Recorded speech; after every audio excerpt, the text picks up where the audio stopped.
వెళ్ళిపోయినట్టు లెక్క, లేకపోతే మీ యొక్క చెవులు మనసు వేరే వాటి వెళ్ళిపోయినట్టు లెక్క. నాకు మరుగుజ్జుకున్న వ్యక్తిని చూసి మాట్లాడకుండా ఉన్నటువంటి మోగ వ్యక్తిని చూసి ఆ తల్లిదండ్రులకు సంతోషం ఉంటుందా ఉండదా? నాకైతే చాలా సంతోషం. మీ అందరికీ సంతోషమే అనుకుంటున్నాను. ఉండదు కదా? మరి నీవు కూడా దేవుని గురించి పాడలేనప్పుడు, కీర్తించలేనప్పుడు, దేవుని స్తుతించలేనప్పుడు, ఇతరుల వరకు ప్రార్థించకుండా అలా ఉండిపోతే దేవుడు నిన్ను బట్టి బాధపడతాడు, బాధపడ్డా. మంచిది. మరొకసారి అవకాశం ఇద్దా. ఎవరైనా సాక్ష్యం చెప్పేవారు ఉంటే ఇంకొక సాక్ష్యానికి ముందుకి రావాల్సిందే తెలియపరుస్తున్నాను. సాక్ష్యం కలిగిన వారు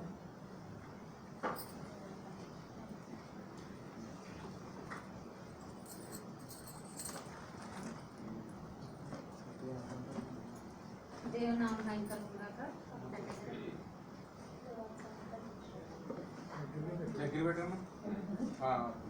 దేవుని నామం కలుగుగాక.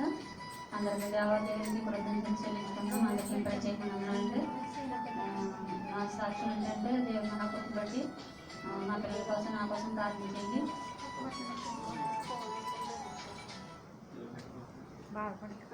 చెప్పక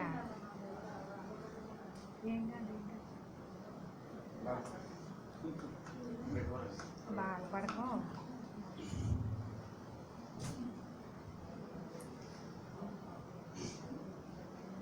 బాధపడకక్క. వచ్చేవారని నేను అంటాను, నాకు తెలీదు. దేవుని చదువుతే నా కోసం ప్రార్థించండి, ప్రార్థించండి. నా ప్రార్థన అవసరం ఎక్కువ అందరికీ తెలుసు, దేవుడికి తెలుసు. దేవుని చదువుతే మళ్ళీ వచ్చేవారు మంచిగా ఉండేలాగా ప్రార్థించేయండి.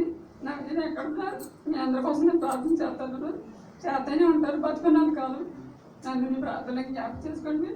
దేవుడు ఆది వరకు లాస్ట్ పోయినాను, అందులో దేవుడు గొప్ప కార్యం చేసి ప్రార్థించేయండి. నా కుటుంబం కోసం, నా పిల్లల కోసం ప్రార్థించేయండి. నన్ను ఎప్పుడు సిగ్గుపడించే దేవుడు కాదు. నన్ను ఎప్పుడు చేతులు ఎదురుతానే దేవుడు తల పైకెత్తాడు. ఎక్కడో కష్టాలని దేవుడు నన్ను లేవనెత్తి ఈ రీతిగా నిలబెట్టాడు. దేవుడు నిండా వందనాలు. అలాగే మా కోసం, మా పిల్లల కోసం ప్రార్థించండి. దేవుని చిత్తం ఏమైందో దేవుడే మహిమ, దేవుడు ఆయన చిత్తాన్ని నెరవేర్చి నాను మహిమ తెచ్చుకుంటాడని నమ్ముతున్నాను. దేవుడి చిన్న వాక్యాన్ని దేవుని కాక. దేవుడి స్తోత్రం. హల్లెలూయా.